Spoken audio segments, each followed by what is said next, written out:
নমস্কার। WBPSC 1 চ্যানেলে তোমাদের সকলকে জানাই স্বাগত। আমি বিপ্লব পাল।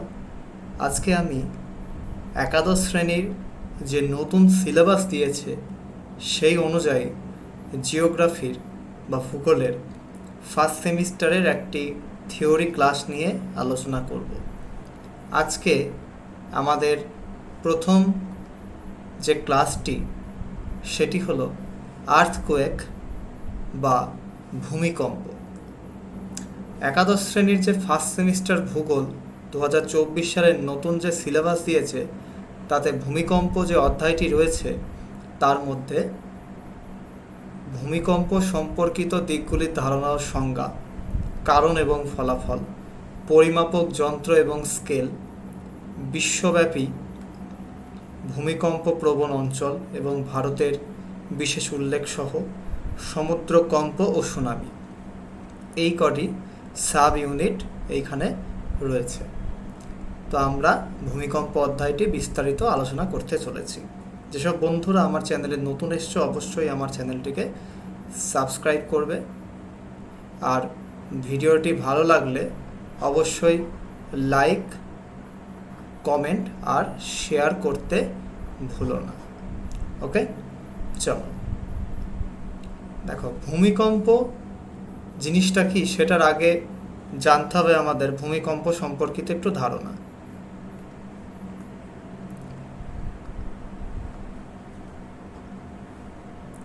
প্রাকৃতিক ও অপ্রাকৃতিক কারণে ভূত্বকের শিলাস্তরে কখনো প্রচণ্ড চাপের ফলে সৃষ্টি হয়ে শক্তির সঞ্চার ঘটে। ফলে শিলার স্থিতিস্থাপকতা নষ্ট হয়ে প্রথমে শিলা বিকৃত হয়, তারপর শিলায় ফাটল এবং ফাটল বরাবর শিলাস্তূপ স্থানচ্যুত হয়ে চ্যুতির সৃষ্টি হয়। চ্যুতির ফলে চ্যুতিতল বরাবর শিলাস্তরে সঞ্চিত বিপুল স্থিতিশক্তি হঠাৎ মুক্ত হয়ে কম্পনের সৃষ্টি করে। এভাবে কম্পন ভূপৃষ্ঠে তরঙ্গের আকারে চারিদিকে ছড়িয়ে পড়ে। এভাবেই কিন্তু ভূমিকম্পটি সংঘটিত হয়। তাহলে কি বুঝলাম? যে প্রাকৃতিক বা অপ্রাকৃতিক কোনো কারণে ভূত্বকের শিলাস্তর যখন প্রচণ্ড চাপের সৃষ্টি হবে, চাপ হলেই কিন্তু সেই জায়গায় শক্তি সঞ্চয় ঘটবে, শক্তির সঞ্চারিত হবে, এবং তাহলে কি হবে? শিলার যে স্থিতিস্থাপকতা সেটা কিন্তু নষ্ট হয়ে যাবে। শিলাটা তাহলে বিকৃত হয়ে যেতে পারে, অথবা একটা ফাটল আসতে পারে, যেটাকে আমরা চ্যুতি বলছি। সেই চ্যুতির ফলে সেই জায়গার শিলাস্তূপ কিছুটা স্থানচ্যুত হয়ে যাবে, কিছুটা সরে যেতে পারে। তারপরে যে বিপুল যে স্থিতিশক্তি, সেই চ্যুতির ফলে যে চ্যুতিতল বরাবর শিলাস্তরে সঞ্চিত যে বিপুল স্থিতিশক্তি, সেটা হঠাৎ করে মুক্ত হয়ে একটা কম্পন বা কাঁপুনির সৃষ্টি করবে। সেই কম্পনটাই হলো ভূমিকম্প। যেরকম সংজ্ঞাতে এখানে তোমরা দেখতে পাচ্ছ, আজকেও আবার একটু পেন্সিলটা ডিস্টার্ব করছে। প্রাকৃতিক কারণে পৃথিবীর ভূ অভ্যন্তরে যে আকস্মিক ও ক্ষণস্থায়ী কম্পন সৃষ্টি হয় তাকে ভূমিকম্প বা ভূকম্প বলে।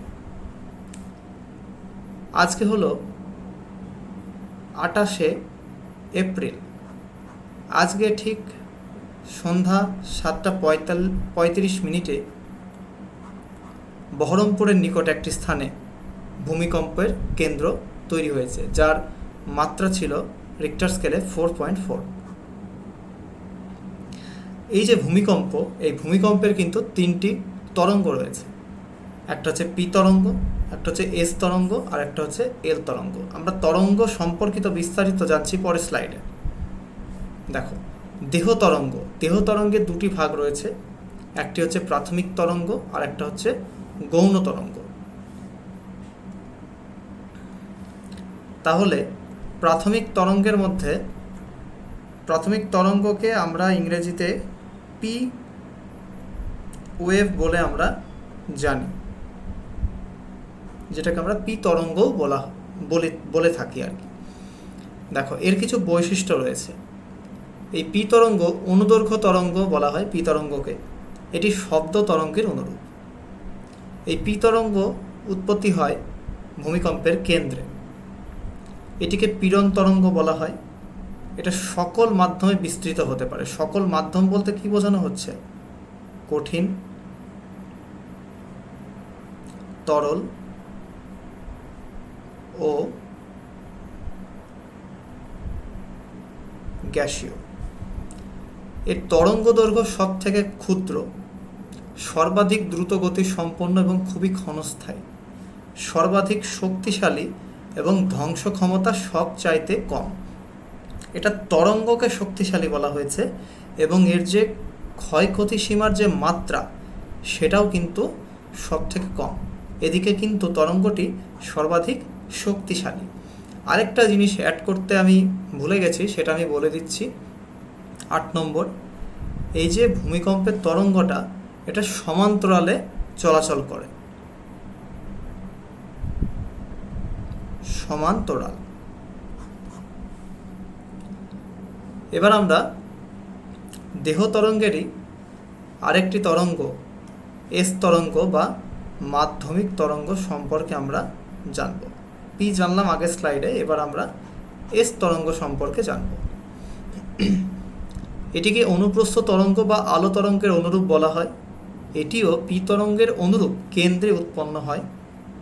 তরঙ্গ গতির সমকোণে বস্তুকণা ওঠানামা করে। আর আমরা পি তরঙ্গকে কিসে দেখলাম? সমান্তরালে। আর এস তরঙ্গ কিসে দেখছি? না, সমকোণে। কেবলমাত্র কঠিন মাধ্যমে, যেটা গুরুমণ্ডল ও শিলামণ্ডলে ভ্রমণ করতে পারে। তাহলে এস তরঙ্গ কিন্তু শুধুমাত্র কি কঠিন মাধ্যম। আর পি তরঙ্গ কিসে ছিল? কঠিন, তরল আর গ্যাসীয়, তিনটি মাধ্যমে কিন্তু প্রবাহিত হতে পারে, কিন্তু এটাতে বিস্তার লাভ করে শুধুমাত্র কঠিন মাধ্যমে। এটি মাঝারি গতিবেগ ও মাঝারি শক্তি সম্পন্ন হয়ে থাকে। এটি কিন্তু ধ্বংসাত্মক, কিন্তু একটু মাঝারি।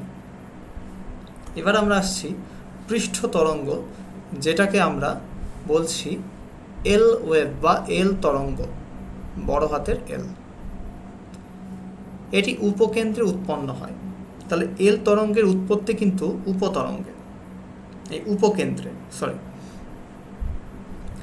অনুপ্রস্থ তরঙ্গ এস তরঙ্গেরই অনুরূপ।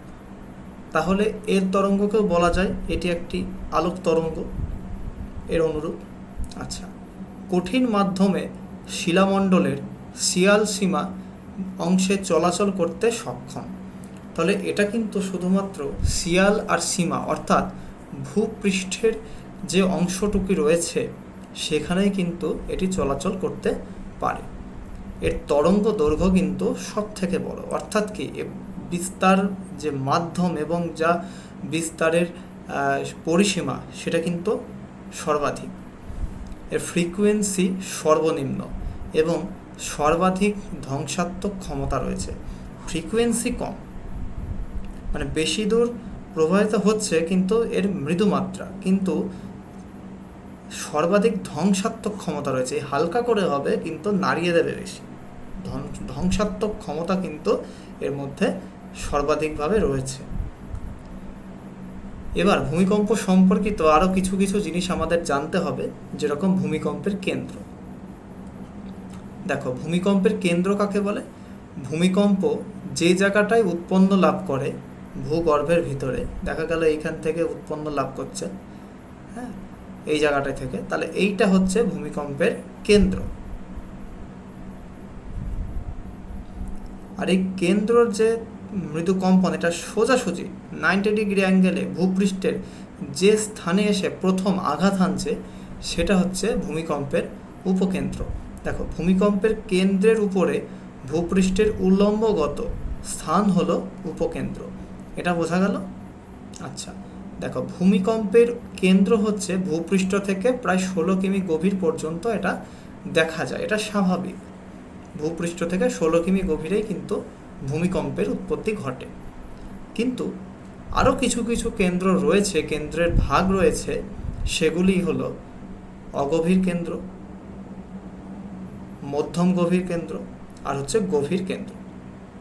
তাহলে অগভীর কেন্দ্রতে যেটা যে বিস্তার সেটা হচ্ছে ভূপৃষ্ঠ থেকে 70 কিলোমিটার গভীর পর্যন্ত ধরা হচ্ছে, এবং প্রায় 85% ভূমিকম্প হচ্ছে ঠিক এ জাতীয় অগভীর কেন্দ্রের ভূমিকম্প।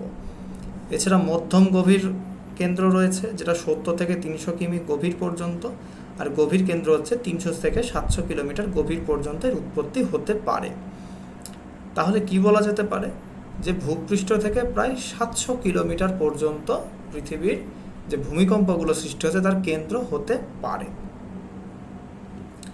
এবার দেখো, উপকেন্দ্র থেকে 104 ডিগ্রি থেকে 140 ডিগ্রি কৌণিক দূরত্বে ভূমিকম্প ছায়া বলয়ে অবস্থিত। অর্থাৎ কি, উপকেন্দ্র থেকে যদি কৌণিক দূরত্ব 104 থেকে 140 ডিগ্রিকে ধরা হয়, তার মধ্যে পি ও এস তরঙ্গ পৌঁছাতে পারে না ঠিকঠাকভাবে।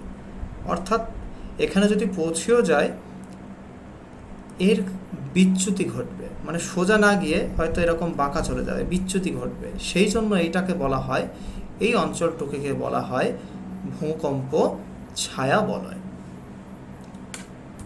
নেক্সট, এই যে ভূমিকম্পগুলি হচ্ছে, এই ভূমিকম্পের তো কিছু কারণ রয়েছে, ভূমিকম্পের কারণ রয়েছে। সেই কারণের মধ্যে দেখো,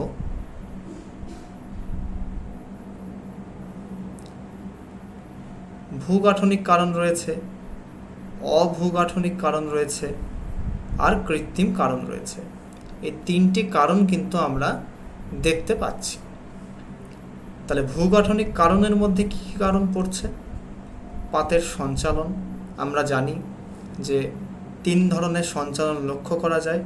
একটা হচ্ছে দুটি পাত পরস্পরের অভিমুখে চলে আসে, দুটি পাত আবার কখনো পরস্পর বিপরীত মুখে চলে যায়, প্রতিসরণ ঘটে, আবার কখনো দুটি পাত পাশাপাশি চলে যায়।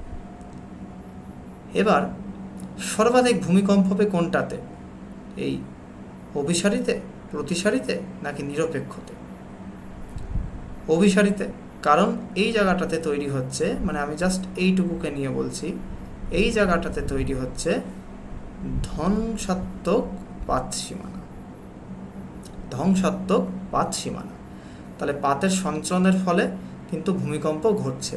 তাহলে সর্বাধিক ভূমিকম্প ঘটছে কোথায়? না, ধ্বংসাত্মক পাত সীমানায়। বোঝা গেল? চলো পরেরটা দেখো, নবীন ভঙ্গির পর্বতের উত্থান ঘটতে পারে।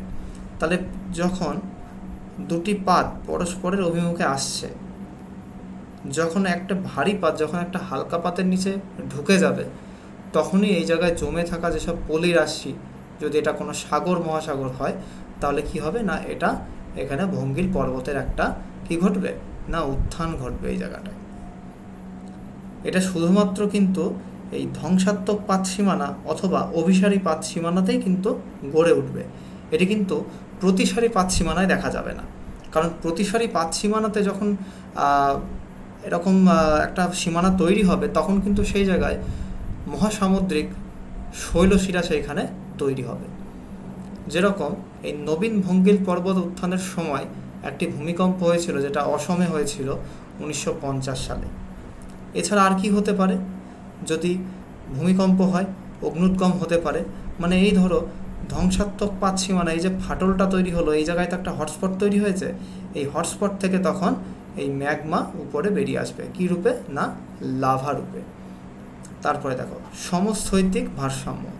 এই সমস্থৈতিক ভারসাম্যটা, এর প্রভাবে যে ভূমিকম্প হয়েছিল সেটা লাহোরে 1949 সালে যে ভূমিকম্পটি ঘটেছিল, সেটা হলো সমস্থৈতিক ভারসাম্যের ভূমিকম্প। তারপরে আছে অভূগাঠনিক কারণ, যেখানে ভূগর্ভ গহ্বরের ধস, মানে ভূগর্ভে একটা গহ্বর রয়েছে বা গুহা রয়েছে, সেইটা কোনো রকমে যদি ধস নেমে যায়, তাহলে তার প্রভাবেও কিন্তু একটা মৃদু কম্পনের সৃষ্টি হবে। যেরকম হচ্ছে গুহায় ধস নামলে কিন্তু এই ধরনের ভূমিকম্প দেখা যায়। আরেকটা কি, সমুদ্র তরঙ্গের আঘাত। তাহলে সমুদ্রের যে বড় বড় তরঙ্গগুলো যখন আছড়ে পড়ে উপকূলে এসে, তখন সেই আঘাতের মাধ্যমে সংঘটিত কিন্তু ক্ষুদ্র একটু মৃদু কম্পনের কিন্তু সেখানে দেখা মেলে। এভাবেও কিন্তু ভূমিকম্পটি হতে পারে। এছাড়া আর কি হতে পারে? শিলাপতন, হিমানির সম্প্রপাত, যেগুলো হিমালয় পার্বত্য অঞ্চলে দেখা যায়, এর প্রভাবেও কিন্তু ভূমিকম্প ঘটতে পারে। এবং উল্কাপাত, বহির্জগৎ থেকে যদি কোনো নক্ষত্র বা উল্কা খসে পড়ে, বা নক্ষত্র খসে পড়ে কিংবা উল্কা খসে পড়ে, এর প্রভাবেও কিন্তু বিরাট ভূমিকম্পের সৃষ্টি হবে। এছাড়া কিছু কৃত্রিম কারণ রয়েছে যেগুলো মনুষ্য সৃষ্ট কারণ হিসাবে বলতে পারো বা বলা যায়, যেরকম জলাধার নির্মাণ। তাহলে জলাধার নির্মাণ করলে জলের একটা প্রেসারে কিন্তু পার্শ্ববর্তী অঞ্চলগুলিতে মৃদু কম্পনের সৃষ্টি হতে পারে। যেমন 1967 সালে 10ই ডিসেম্বর মহারাষ্ট্রের কয়না বাঁধে ভূমিকম্প হয়েছিল। এছাড়া পারমাণবিক পরীক্ষা নিরীক্ষার ফলে 1999 সালে আর 1971 সালে এই দুটি সময় রাজস্থানের পোখরানে কিন্তু এই পারমাণবিক পরীক্ষা নিরীক্ষা করার সময় বা বিস্ফোরণ ঘটার সময় কিন্তু এক মৃদু কম্পনের সৃষ্টি হয়েছিল। এছাড়া সুড়ঙ্গ পথ তৈরির সময় পাহাড় কেটে যখন সুড়ঙ্গ পথ তৈরি করা হয় তখন ডিনামাইট ফাটানো হয়। ডিনামাইট এক ধরনের বোমা, এর বিস্ফোরণেও কিন্তু ভূমিকম্প ঘটতে পারে। এছাড়াও অনেক অন্যান্য কারণ রয়েছে, যেরকম সমুদ্রের মধ্যে বোম ব্লাস্ট, এর ফলেও কিন্তু ভূমিকম্প দেখা যায়, বা বড় একটা বিল্ডিং ধসে পড়া, এর ফলেও কিন্তু একটা স্থানীয় কম্পনের সৃষ্টি হতে পারে। এইগুলি হলো অন্যান্য কারণ।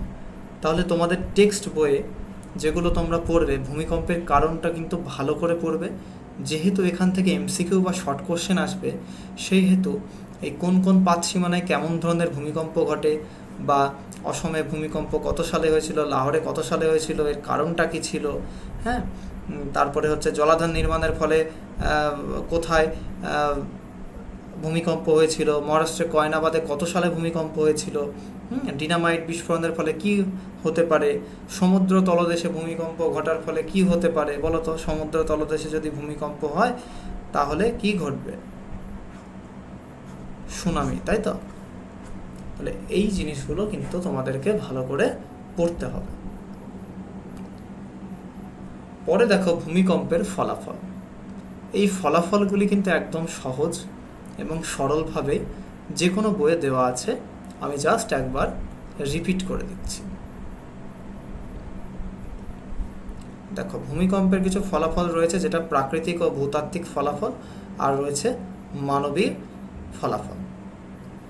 দেখো, প্রাকৃতিক ও ভূতাত্ত্বিক ফলাফলের মধ্যে রয়েছে চ্যুতি, গ্রস্ত উপত্যকায় ও স্তূপ পর্বত সৃষ্টি। তাহলে ভূমিকম্পের ফলে চ্যুতি সৃষ্টি হতে পারে, গ্রস্ত উপত্যকা সৃষ্টি হতে পারে, স্তূপ পর্বত সৃষ্টি হতে পারে। অর্থাৎ এটা যদি একটা ভূপৃষ্ঠ হয়, ভূপৃষ্ঠে দুটি চ্যুতির যদি সৃষ্টি হয়ে যায়, এই চ্যুতি যদি বসে যায় তাহলে সৃষ্টি হয়ে গেল গ্রস্ত উপত্যকা। যেরকম গ্রস্ত উপত্যকার মধ্যে দিয়ে নর্মদা নদী প্রবাহিত হচ্ছে, তাই তো, নর্মদা নদী। আবার এই মিডিলের অংশটা যদি নিম্নমুখী না হয়ে ঊর্ধ্বমুখী হয়ে যায় তাহলে কি তৈরি হয়ে যাবে? স্তূপ পর্বত। এছাড়া ভূমিকম্পের ফলে কি ঘটতে পারে? ভঙ্গির পর্বত গঠন হতে পারে, তারপরে ভূমিধস ও হিমামির সম্প্রপাত হতে পারে,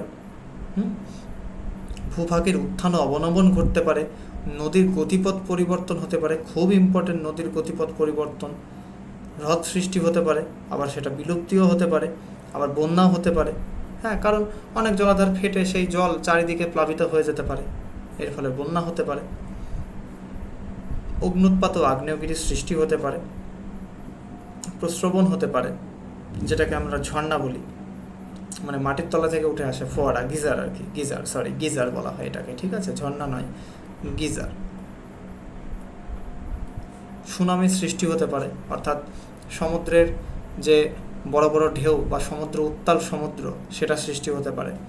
এছাড়া কিছু ফলাফল রয়েছে মানুষের উপর, যেরকম জীবন ও সম্পত্তিহানি হতে পারে, অগ্নিকাণ্ড হতে পারে, উর্বর কৃষিক্ষেত্র বিলোপ হয়ে যেতে পারে, বনভূমির বিনাশ হয়ে যেতে পারে। দেখো, ভূমিকম্পের ফলে সমস্ত কিছু ধ্বংস হয়ে যায়, এক কথায় বলা যেতে পারে। তো ভূমিকম্পের ফলাফলটা তোমরা ভালো করে পড়বে। আচ্ছা, যারা জানো একটু কমেন্ট করে জানিও আমাকে যে ভূমিকম্পের ফলে ভারতবর্ষের কোন নদীর গতিপথ পরিবর্তন হয়েছে। ঠিক আছে, জানলে অবশ্যই কমেন্ট করে জানাবে। দেখো, এছাড়া তোমাদের সিলেবাস অনুযায়ী আরও কিছু কিছু জিনিস জানা দরকার, যেরকম সিজমোগ্রাফ। সিজমোগ্রাফ জিনিসটা কি? দেখো, যে যন্ত্রের সাহায্যে ভূমিকম্প তরঙ্গের গতিবিধি, ভূমিকম্পের উৎস, সময় ও স্থায়িত্ব সম্বন্ধে জানা যায় তাকে ভূমিকম্প লিক যন্ত্র বা সিসমোগ্রাফ বলে। ভেরি ভেরি ইম্পর্টেন্ট, এটা উৎস জানতে ব্যবহার করা হয় এবং তরঙ্গের গতিবিধি, এই দুটো বেশি করে মাথায় রাখবে। উৎস, তাহলে এই যে আজকে যে ভূমিকম্পটি হলো 4.4 রিক্টার স্কেলের যে মাত্রা, তাহলে এর উৎসটা ধরবে কোন মেশিনে? সিসমোগ্রাফ যন্ত্রে।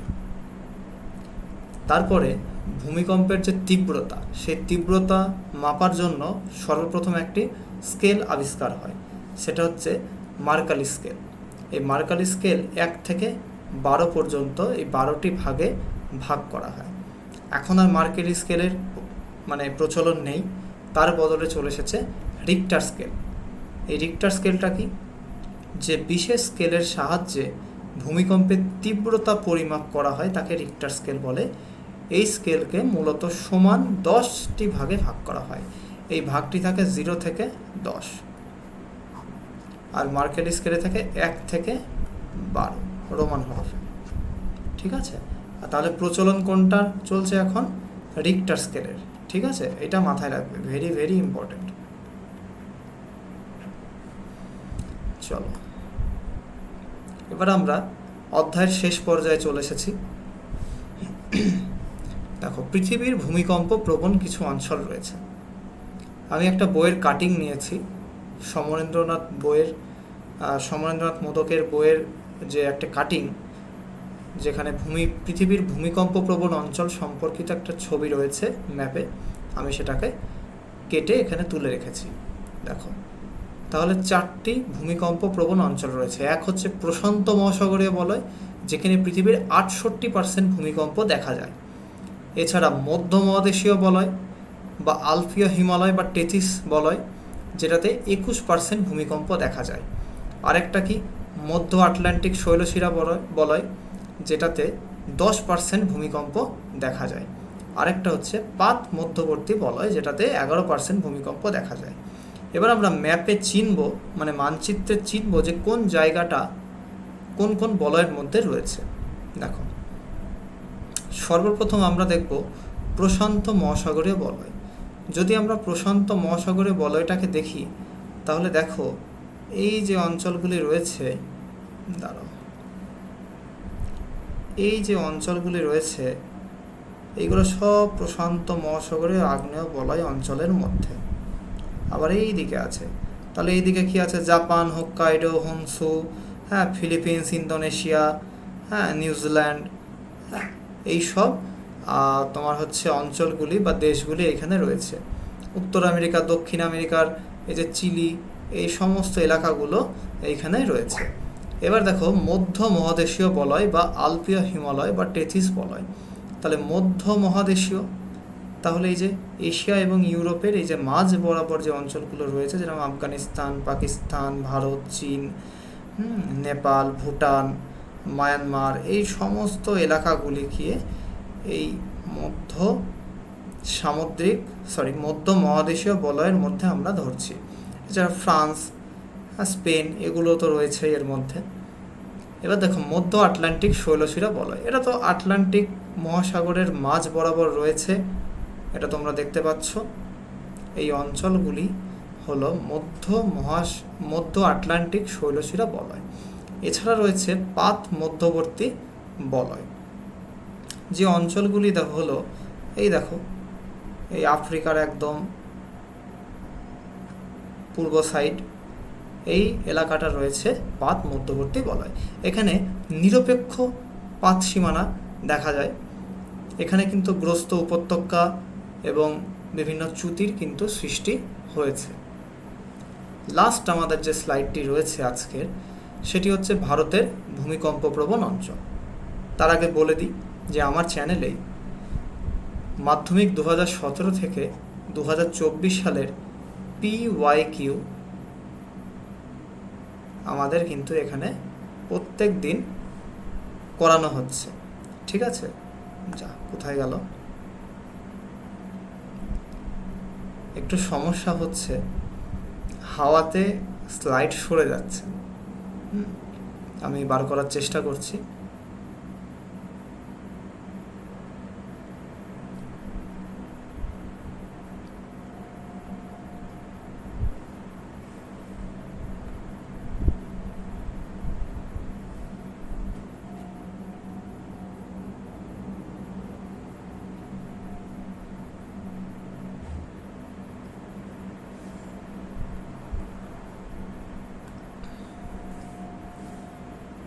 তো তোমরা যারা একাদশ শ্রেণীর ভিডিওটি দেখছো, তোমাদের সকলকে বলছি, যদি তোমাদের পরিচিত ভাই বোন বা কোনো আত্মীয় স্বজনকে থেকে থাকে যারা 2025 সালে মাধ্যমিক দেবে, তাদের জিওগ্রাফিতে 90তে আউট অফ 90 পাওয়ার জন্য অবশ্যই আমার চ্যানেলটিকে সাবস্ক্রাইব করতে বলবে, কারণ এইখানে আমি PYQ নিয়ে আলোচনা এবং বিস্তারিত এক একটি অধ্যায়ের ভিডিও এবং ক্লাস আমি সেগুলি দিতে থাকব।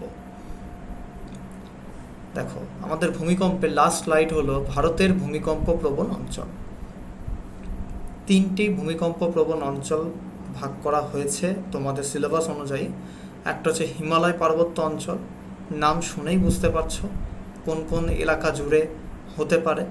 জম্মু কাশ্মীর, লে, লাদাখ, উত্তরাঞ্চল, উত্তরাখণ্ড, সিকিম, এই অঞ্চলগুলি কিন্তু হিমালয় পার্বত্য অঞ্চলের মধ্যে রয়েছে, যেগুলিতে কিন্তু ভূমিকম্প প্রবণ, বেশ ভূমিকম্প প্রবণ। এছাড়া সিন্ধু গঙ্গা সমভূমি রয়েছে, যার মধ্যে পাঞ্জাব, গুজরাট, রাজস্থান, উত্তরপ্রদেশ, পশ্চিমবঙ্গ এই অঞ্চলগুলি রয়েছে।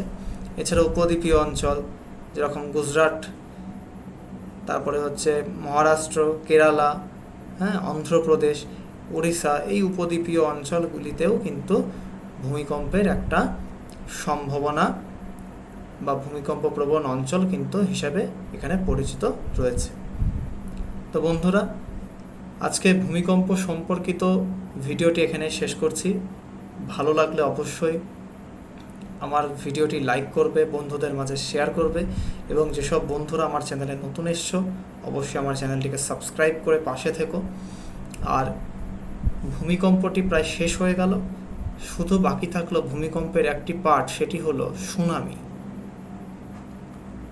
এই সুনামি এটি আমি নেক্সট ভিডিওতে আলোচনা করে দেব। প্রথম থেকে শেষ পর্যন্ত থাকার জন্য অনেক ধন্যবাদ। তোমরা ভালো করে পড়াশোনা করো। আমি ভিডিওটি এখানে শেষ করছি।